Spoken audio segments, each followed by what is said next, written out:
guess like this new concept called love language now with the young people. I guess my love language is doing business together. Or I guess like, well, it's a little intricate, right? Because if you do business with somebody, you really have to trust your livelihood with this person. My girlfriend, we started dating 2017, which when she came to the States for college. Her first job in California was at a Gong Cha in Sunnyvale. Had a lot of ties or a lot of history with the brand, and I would not have done this if it wasn't for her. Fast forward a couple of years, we decided to go in with a Gong Cha because that's where she worked at. Today on the pod, we have Tran, a good friend of mine. We met at Apple where he was already deep into side gigs. Today, Long is an accomplished software engineer, having worked at Apple, Microsoft, Facebook before it was Meta, and now Tesla. But despite all the work experiences that he's accumulated, his goal is to rely not on a W-2 income by 2030. To achieve that dream, he's also the owner of a Gong Cha, rented multiple properties across the United States, and even has a car rental business on Turo. We're going to get to dive into his origin stories a little bit today and some of the lessons that he's learned along the way. Before we jump into all this stuff, maybe you can give everyone a quick intro about yourself, where you were born, and your childhood.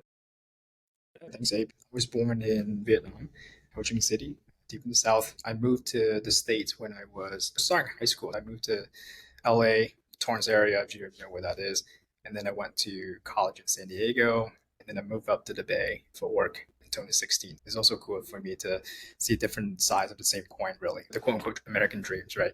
How that is perceived outside of actual America. So, but yeah, by day, I do software for a living. I've been doing software for almost 6 or 7 years now, mostly in the Bay Area. I've only worked at big tech, not because I wanted to college the badge. It just so happens that all the opportunities that came across my desk were just from big tech. But when I talked to Abe a couple of months ago when we last met, I was really inspired by how you have the guts to jump into a startup world. It's something that I always wanted to do, but I never had the courage to really follow through, or things just kind of come up. Yeah, so super awesome to hear from, at some point. I'd love to hear about your startup life. Long, from growing up to high school, then moving over to the US, then moving into a tech job, how did education shape your experiences? I was never good at school by the Asian/Vietnamese schooling standard, right?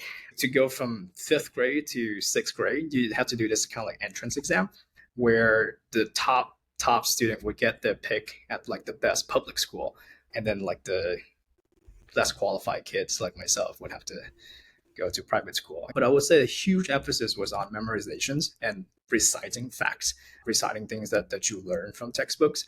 Everybody used the same textbook, like it's like a national program, a national curriculum, right? So everybody studied the same thing.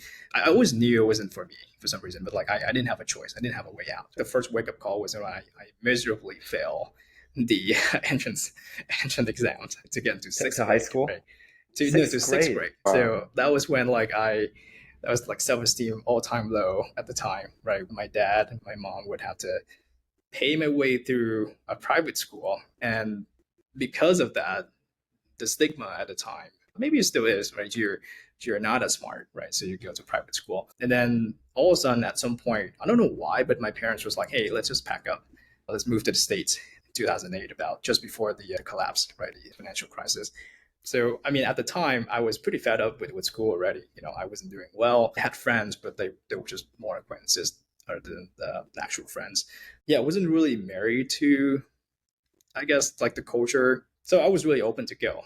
Everybody keeps saying, like, it'll be a better future for you. You'll have better education. I came here to start high school immediately. I came here with very little expectation. And, obviously it was pretty easy sell for me because I wasn't succeeding in schooling in Vietnam. So I had very little to lose. For some reason, I really liked schooling here. I just felt like this weird sense of freedom, if you will. I was able to really express a lot of things that I was thinking at the time. Yeah, Long, what was promised to you in your move from Vietnam to America was the sort of the American dream. I'm wondering, what are some of the milestones or markers in your life that were maybe related to success or money that helped shape you into where you are today?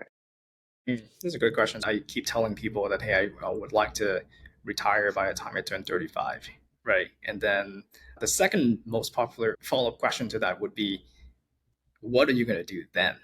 People who know me would know that I'm not going to sit on the beach somewhere and just drink and do nothing, right?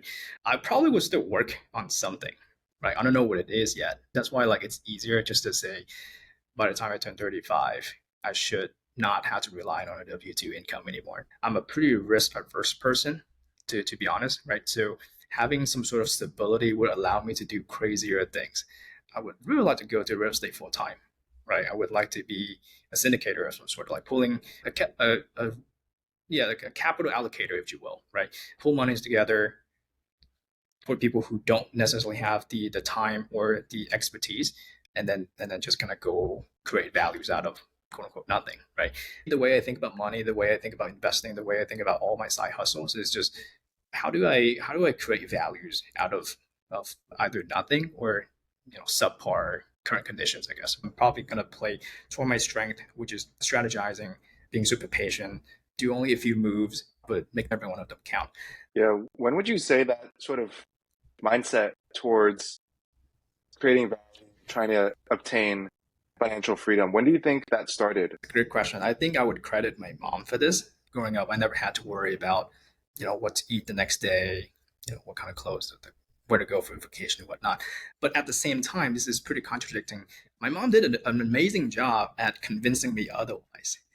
I was always worried about not having, like, she would be like, she always made me feel like if we buy this toy car today, tomorrow somebody in my family is going to have to suffer because of that, right? So there's always this trade-off. I can't pinpoint how she did it, but ever since I was a kid, I always had this like really frugal mentality, even though I absolutely did not need to. And then maybe the side effect of that would be I have this weird rational fear of not having a place to live, like being, I don't know, like I don't know what really triggered it, but ever since I was a kid, my goal was going to college, get a job, buy a house ASAP. Like how do we shorten this whole thing, right? So I guess to answer your second question, Matt, what was like a big milestone? I would say when I got out of school in 2016, I bought my first house 2 months after, right? It's a condo in Blossom Hill in South San Jose, if you know where that is.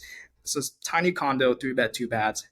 Has a lot of story to tell there. My first priority was always getting the roof over my head, right? And then food, and then clothing, and then cars, and then et cetera, right? Maslow's pyramid right there. Exactly, right? So, I mean, I didn't know that concept at the time, but now looking back, right, it was like, I guess the dude knows what he's talking about, Yeah, so like, I guess throughout school, I went to school in UC San Diego, beautiful city, right? I was fortunate enough to go to San Diego on pretty much a full ride, combined with my scholarship and financial aid. It was basically a free ride for me, right? I actually did make some extra credit, just like that's like a 180 from your middle school experience where you had to pay money to continue for education, sure. right? 100%, 100%. Free ride to college, which is a dream. That's right. So it was really good. This whole like confidence was probably toward the end of high school where I realized, okay, I'm actually not stupid. I'm obviously not a genius, but I can do things if I just put my mind to it, right? So I think it's just kind of like went up from there. Yeah, I was able to go to school for free. I was able to live on campus for the whole 4 years. And I also was able to work full time during my time there. Got a part-time job at this company called Broadcom. I was a QA tester over there. Broadcom makes chips for your MacBook, your iPhone, and whatnot. They're known in the chips business. I was only 25 minutes away from school, so I would go to school. One of the biggest benefits of having the scholarship was the ability to pick classes before everybody else. The money was nice for sure, but like my biggest win was the ability to like customize my schedule the way I like it, right? I would be like the first 2 people to be able to pick. You have to go to, I don't know if you guys do this at Berkeley, right? But you guys have some sort of like, scheduling period, right? And then you have it's definitely tough if you were in the bottom part of that scheduling pyramid. Correct, right? But then I would do the most ironic thing, if you have to first pick, you would pick like a later class, right? So you would pick something nice, like I don't know, 12 p.m., like 2 p.m., right? You pick like a nice, little chunk of time. I would pick the weirdest schedule. I would pick like 8 a.m. class and like 9 p.m. class or 8 p.m. classes, the earliest and the latest class. And this pisses everybody in my suite, my housemates, right? Because like they're struggling to find the best schedule, and here I am having the ability to pick the best classes, yet I picked Why did the you do worst that? time. Why did I do that? Well, I wanted to go to work during the day, right? It must have been 2013. I got a job at Broadcom, and I was telling them, hey, I'll work full time on an intern salary. I would go in around 9, 10 o'clock in the morning. I'll leave like normal people, like around 4 or 5, right? And then I'll go to school. And then my manager at the time was like, do you go to school? Because you kind of have to go to school to do this job, to be qualified as an intern. And I was like, yeah, I actually go to school. Yeah, so I guess it was double wins, right? I didn't have to pay for school. Yeah, and I was also making money on the side, right? So I rinse and repeat this for the entire 4 years of college. And by the time I graduated, I was able to save up enough for a down payment for my house, right? This little condo. So you got to tack on what you were doing with that actual dollars and how you were storing it. Well, it was actually pretty embarrassing. I did not do anything with the money because I did not know what to do with it. I was so worried about losing it. So I literally just shoved it under my mattress, like literally. Like I didn't even deposit it into the bank. Wait, you Under had straight cash? I had like tens of thousands of dollars by the time I graduated under a mattress. What I would bill was care. it? Was it like 20s, No, it 100s? was in the hundreds, right? I would straight up look like a drug dealer because I did not know Wow. what to do with his money. And I don't know why. I have a lot of weird irrational fears. I was worried that UCSD would look into my bank account and be like, this guy makes enough money. Let's not give him money anymore. So I was like, okay, let's just stash it under my bed for a bit, for a couple of years. And again, this is all stupid now that I, That think would have about given it. me so much anxiety. I mean, I did have to lock my room every time I went out. But yeah, it was pretty weird. It was pretty weird. I find your story, the college part, the working part, it resonates. Some parts of it resonate with me, and the other parts I'm like, wow, this is pretty extreme. Well, I sort of Yeah. see myself in the middle where I had like 7 internships throughout college. I took a semester off to work. Definitely not doing full-time work. It was always part-time. But yeah, I was also working in high school. There was always some part of me that wanted to work. But I wonder for myself, I look back at those college years and, when I was in college, I would constantly remind myself, like, these are supposed to be your top 4 years of your life. Like, that's what people say. And then I was like, is it really supposed to be, is it supposed to be the best 4 years? And looking back, I don't necessarily have regrets on working those jobs. Maybe, actually, I wish maybe I took some classes that weren't part of the core requirements that I just was curious about. So I'm wondering for you, given that you're working literally full time, and it seems like you optimize your entire schedule and also your like eating habits around saving money and maximizing dollars. Looking back, is there anything you wish you did differently? More time with friends or anything like that? Yeah, no, that's the question I got the most actually while going to school, right? People didn't quite understand where I was most of the time. And then some people who knew, they were super confused as to like why I gotta push so hard. What Hmm. was it pushing for? I'm generally a pretty introverted person, so the friends part wasn't super bothering to me. I guess bothersome to me. It was definitely lonely for at times, right? I was dating my current girlfriend when 2014. Yeah, so second year of college, so that definitely helped, right? Like she's we were dating international too, so we can go into that if you Yeah. guys interested. But like, yeah, having that support was super helpful. Looking back, I don't think I really regret it. I would probably have done the same baseline thing again, but I would definitely not leave my money under the mattress. Definitely would have totally do something more productive with it. It was pretty natural, like I felt like yeah, I got to do this because why not? Like, why wouldn't I do this, right? Yeah, so no regrets there. Met really cool people along the way as well. I didn't make a whole lot of friends, but the people who I did stay friends with, I'm going to the wedding soon, right? So I guess being an introvert person, it kind of helped out there a little bit, right? Yeah. Awesome. Yeah, I guess I just want to take that one step out of college now. You've gone from someone who literally stores cash under your mattress, worked a ton, to immediately graduating college and being able to buy your first home. Where did you learn to do that? And yeah, how did you learn to invest and how did you learn to buy that first home? What was that step? Right. So the first home, it was definitely a milestone, but it wasn't a mentality milestone. right? It was more I got it to do this to satiate my need, right? To my basic need, right? Which is housing, which is like the bottom layer, right? You kind of need to get a roof over your head first. I didn't really look at it as an investment. I just literally saw it as a place to live. And then at the time, I was working at Apple. I was drinking the Kool-Aid pretty hard. Gonna be Apple like for life, like all of that good stuff, right? At some point, I felt like it was pretty confining. Like this whole mindset of I was always worried about. Honestly, I wasn't making that much at Apple compared to other engineers, right? I don't know if you noticed, Dave, but I did not get RSU at my first year because I did I not didn't know even know what that. RSU was. I did not know what RSU was, right? I just went to Apple because it was my dream company. Did you just take whatever offer they gave you and it just didn't Well, happen to not what have you RSUs? correct because people in college were saying, like you make six fig right out of school when you work at this big tech company, right? I mean, like I think my starting base was like literally 100K. So that was six fig. So I thought, okay, well, that's six fig. There we go, right? I made it, right? Little did I know later on that I was way too eager, right? I didn't even know you could negotiate, by the way. Like, growing up, Yeah. right? When you get a job in Vietnam, you get a job, right? You don't ask for how Yep. much you pay. You ask what you need to do, right? And then you wait for your paycheck to arrive, and you move on with your life, right? So kind of growing up, I never really have to negotiate anything, right?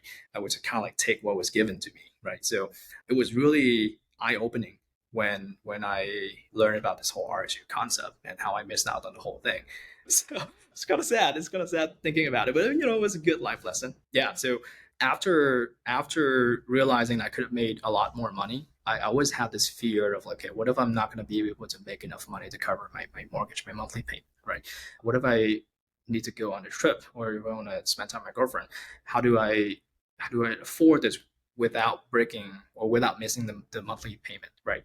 So at the time, for a short amount of time, it was a lot of fear, right? A lot of uncertainty, right? Like, did I just screw up? Did I just like throw money into this whole thing?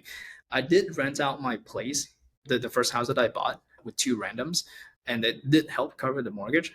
But at some point, I was just like, man, this is such a rat race, right? So I guess I experienced what a rat race was pretty early on. Mm-hmm. And then I think like most people who were exposed to like the fire movement, right? I'm sure you guys all heard of the Rich Dad Poor Dad book, right? The TLDR there is literally this concept of bad debt and good debt, right? And then a lot of people, especially Asian people, right, are really afraid of debt, right? And I guess like the living in Vietnam or living in other places that are not the US, I can understand why you would be so afraid of debt, right? But the book was kind of the trigger point for me where I was like, okay, I was able to buy a property with only a fifth down, right? 20% down. And the interest at the time was only like 2-3%. Looking back, Now we wow, know how low that is. now Like it's now a we know how 7%. low that is exactly, right? And then like I recently, or a couple years ago, I looked at like the historical rate in the parents' time, probably like in the two digits easily, right? Yeah. So anyway, so I got out of this mentality of like bad debt, worrying, like being feared of debt, right? So Tell kind of us a got little out bit of more that. about Yeah, the concept of good debt, bad debt for the people listening here, for from your sure. perspective. Bad debts are used as a generic term to categorize everything that we owe, right? Credit card debt, bank bank debt, mortgage, all that stuff, student loans, right? All those are bad debts. Any financing that you have to pay for anything that doesn't produce any sort of values, right? A car does not any produce any sort of values for you monetarily speaking, right? And actually, on that same token, a house isn't really an asset by definitions, right? Unless it appreciates, or if you rent it out to other people and produces more income, right? You basically need to make more money from the amount of financing, the interest that you pay on to finance that whatever asset, quote unquote, right? So that's why sometimes people say, your house is your biggest investment. Well, it really depends on how you look at your house, right? Yeah, I think that's such a key concept to highlight. Like debt inherently is leverage. And if you Yep. leverage in a direction that drags you down, it'll drag you down faster than you can believe. But if you leverage in a way that you're utilizing that debt to make money, then you can use, like you said, 1/5 of your money to have appreciation on a home that's 5 times that worth. So For yeah, sure. I think you're someone who's really discovered the unlock power of having good debt on your side, and Right. you've structured your big purchases around that. Right. And it's actually very unique to the States mostly, right? Like in other countries where the currency isn't super stable, like you can't, I don't think you can do this in Venezuela, for example, right? I think people in the States kind of take this for granted a little bit.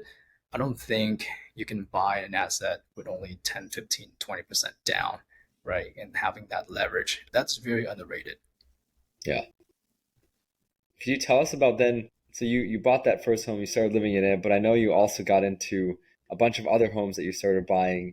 What was that Yeah. journey like? And can you break down that research and maybe some of the financials even of doing that? Yeah, for sure. At this point, right, I was renting out 2 rooms in my house, right? It was a 3 bed, two baths. So I live in the master, I have my own bathroom, and then the other two were just like month to month. I would find people on Craigslist or a Facebook group or at the time. Can you give us the numbers? Like, what was the total mortgage? Because I hear Yeah. about like house hacking and how you can Yes. come out net I, neutral or I sometimes even positive.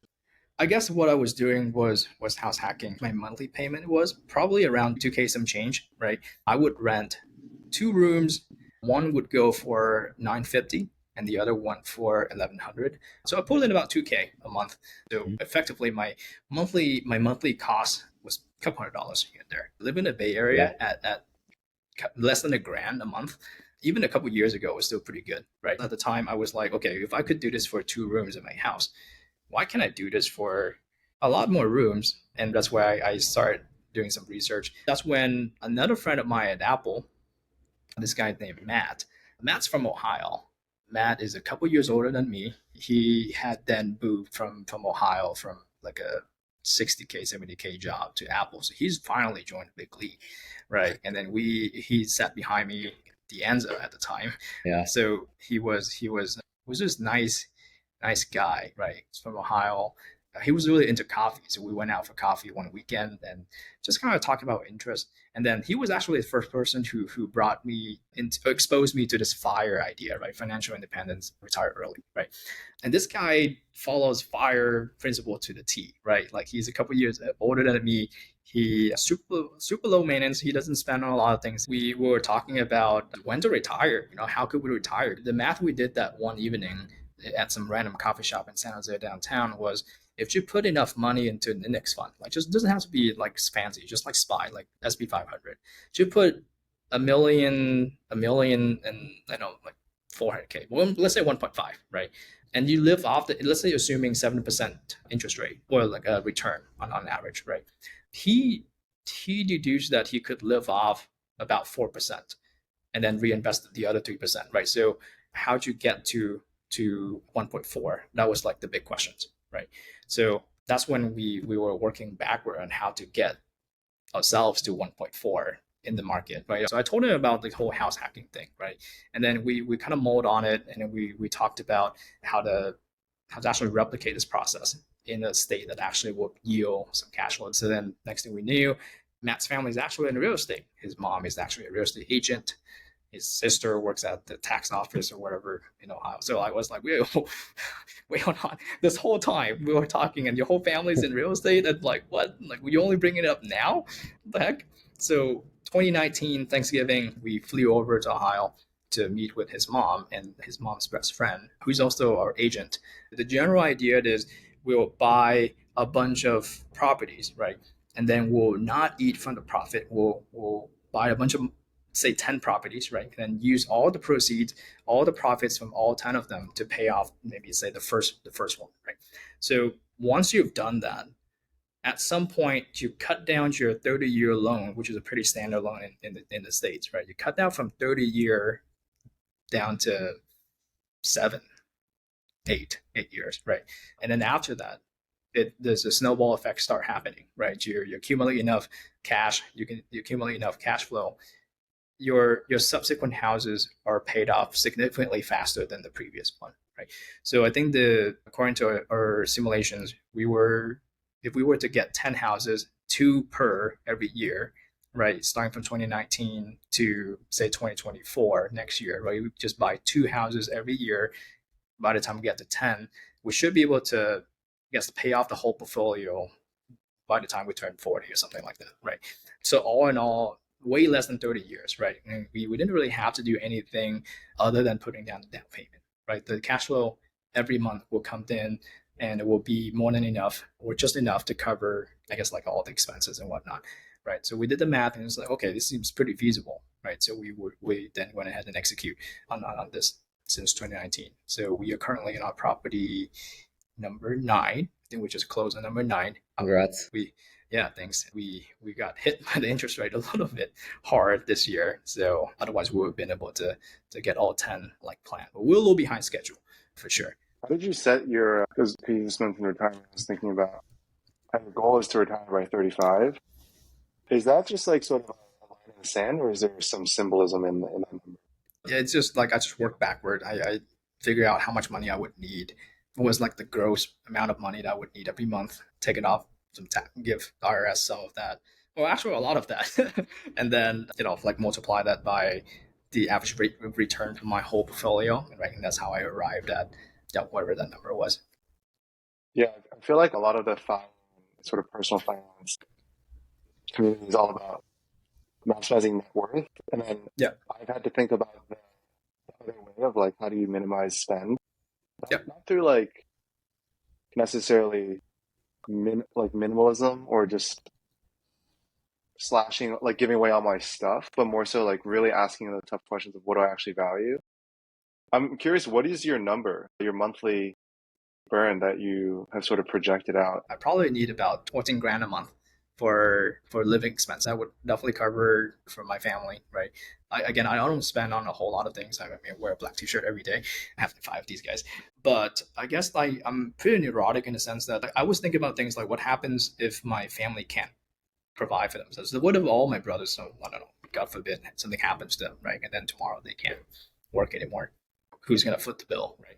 My parents are getting old too. I mean, I'm sure they will be able to take care of themselves, right? None of this I think will be necessary, but like deep down, I always have this weird neurotic fear. Like recall, I have a lot of irrational fears. It's interesting to hear you actually put some numbers to it, because it sounds like you're also self-aware of some of these irrational fears. Like you Yes. call them irrational fears yourself. And if you take that 14K a month number that you're shooting for, and then you probably, if I just had to guess, you're probably somewhere between 3 to 6K a month. Well, you're probably like spending 3 to 5K a month. And the interesting thing for me was in December when I was looking at how much cash I had preparing to take this sabbatical, I did a very basic spreadsheet, none of this like fancy real estate math you guys do. But it's interesting, after actually quitting, I'm spending far less than I estimated. And so I was like reflecting, why was I off? It's not actually good to be wrong. I mean, it's nice to have the buffer, but like ideally you'd be close to your estimation. And I realized like I just started cutting out spending on things that were like remedial spending or cope spending for the job that I wasn't truly fulfilled by. It sounds like you explained that delta between 14K and whatever you're currently spending sort of as this like protective measure. Yeah.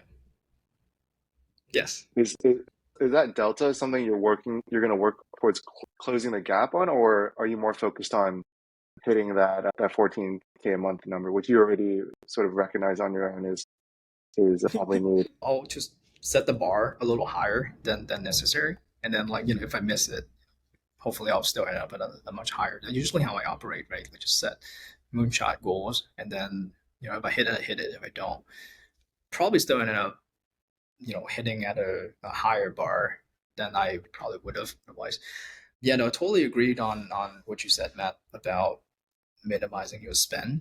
I think one of the things that's really important about spending in general is I don't really try to like, doesn't matter how much money I have, that should not inflate my living standards, right? A lot of my friends who have gone into working at these really successful positions, I've witnessed them inflate their lifestyle quite a bit, right? And you make $1 more, you spend an extra 75 cents, for example, right? Like you're scaling your income, your earning potential linearly with your spending rate, and I just don't feel like that's sustainable, right? Even if I make a lot more money, I probably would still, like, I wear the same sort of clothes, actually, if not worse, than I am now. That I'm making more. But yeah, I feel like the most important thing is to not skim on things that will make you happy. Even if you save $5 on bills or on coffee every day, you're not going to become a millionaire. I would just rather figure out how to make an extra $5 a month or a day. If I were to like generalize my life theme, right, having the option to do something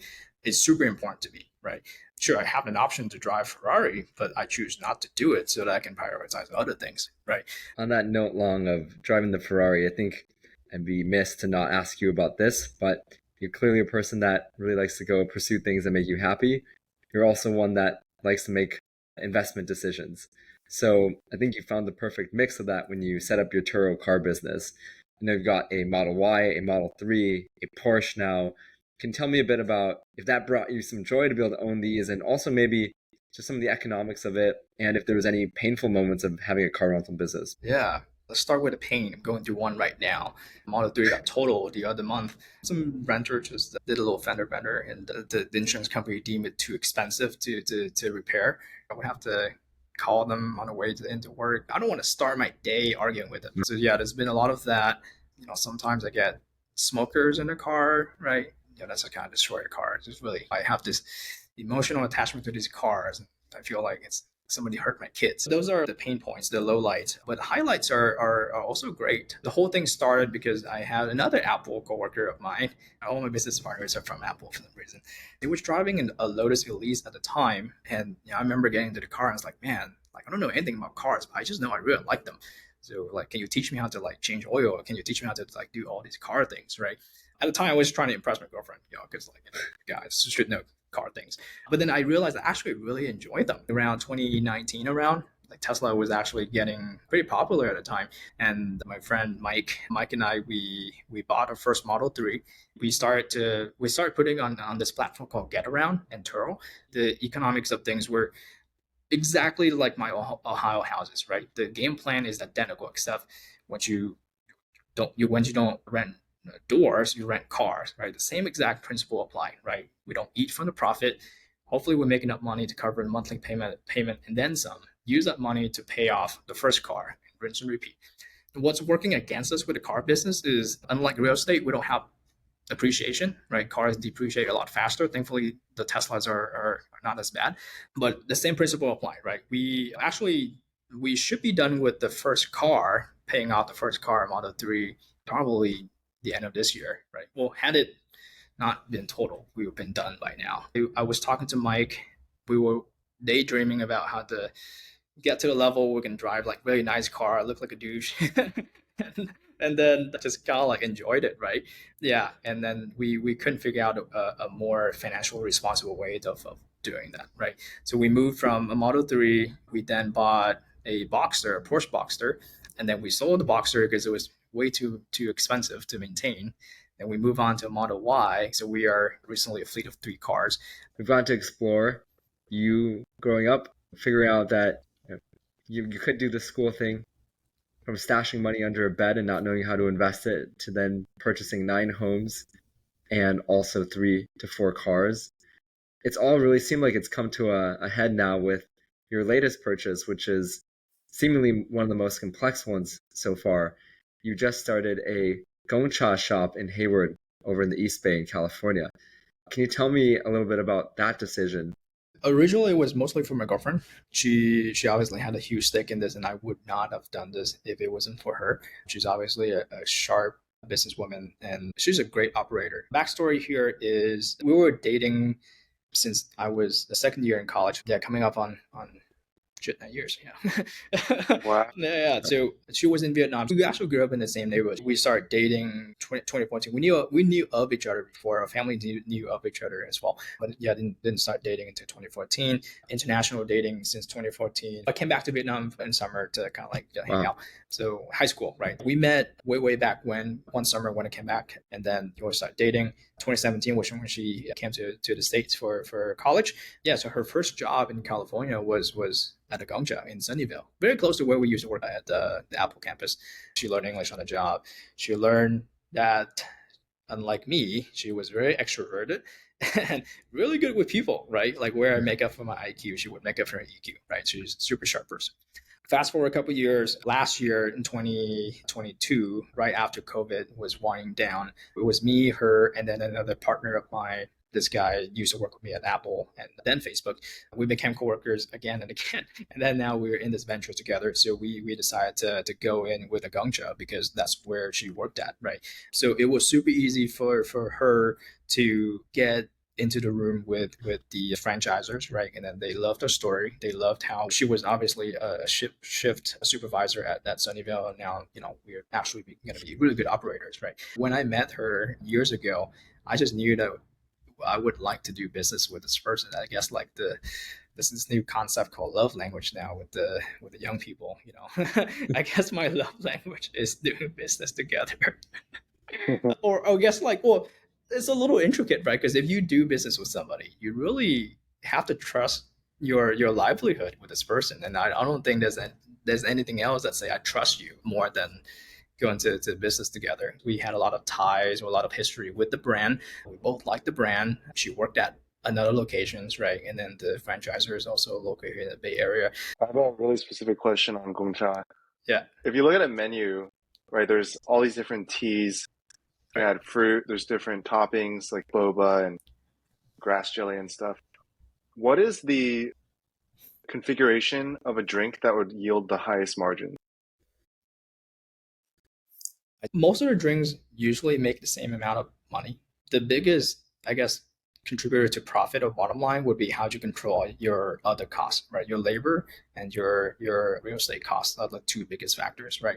We purchase the ingredients directly from Gong Cha, so there's very little things that we can control there, right? So all the ingredients are already fixed price. In order to make more money, we need to control our labors. We need to find a nice place that's not too expensive. We need to pay enough people. We can't pay too many people. Yeah, so it's all in the other, I guess, operational costs, if that makes sense.